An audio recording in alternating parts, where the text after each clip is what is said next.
Everyone, my name is Clement Bofa-Oppong from Ghana, West Africa. I know I've already been introduced to you wonderful viewers and participants out there, and I must say that I'm actually very honored to be a part of this webinar being organized by amazing and inspiring drug policy reformers in Amsterdam. I am a board member for Student for Sensible Drug Policy and also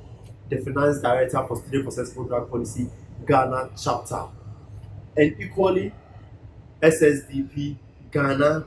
would be participating in the 2020 Support Don't Punish, where we'll be reaching out to solidarity and care to our community, educate them about drugs and COVID-19, how to stay safe during this pandemic, how to end COVID-19 stigmatization, because we believe that stigmatization is killing more people more than the virus itself. So we are very excited to be a part of the Global Day of Action.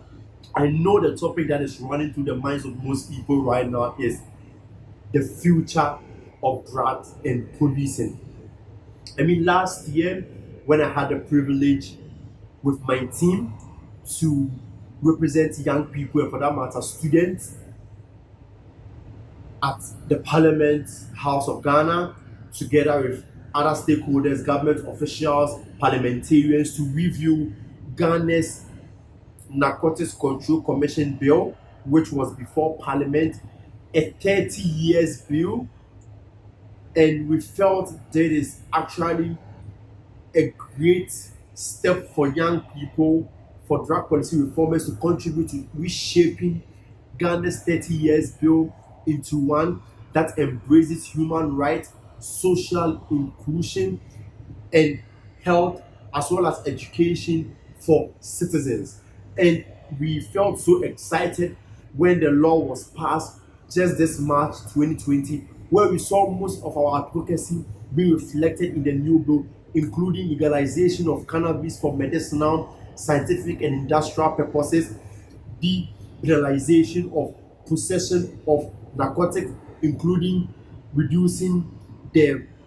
prison term of 5 to 10 years for just possession or use of narcotics, to now a fine of around 500 to $1,200, converting it, yeah, or you spend 15 months in prison. I mean, that is a very progressive step as compared to the initial one where you have to spend close to 5 to 10 years of your life in prison for just possession and usage of,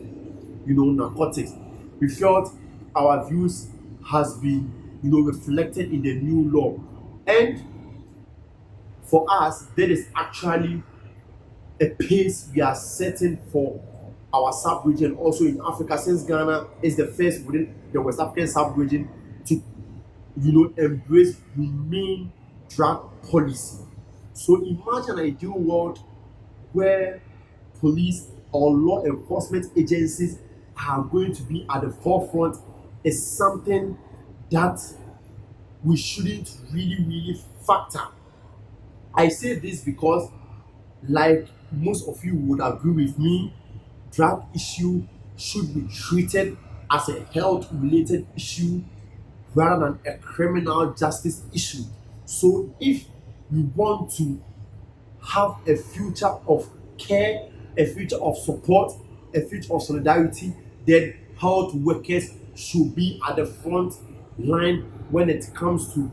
drug related issue. I mean, there is actually a situation where we've seen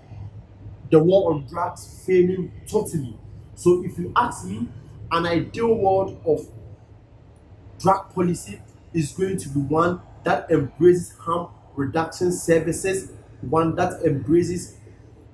evidence-based education for citizens. And I believe when we begin to open up these discussions, even law enforcement agencies being factored and being educated about the realities of drugs, they would understand the need for them to equally,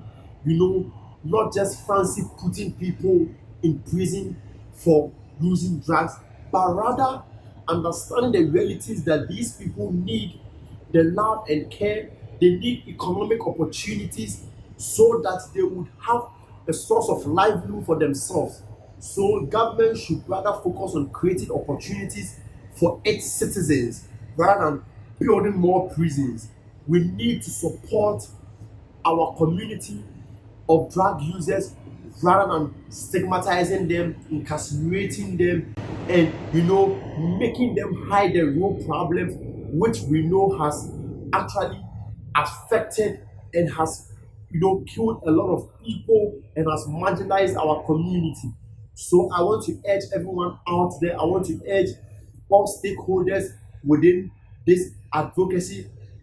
arena to be a part of the discussion, to let decision makers understand that we need health workers at the forefront of drug issues and not police. Thank you so much, and I hope you organize in care and solidarity during this trying time.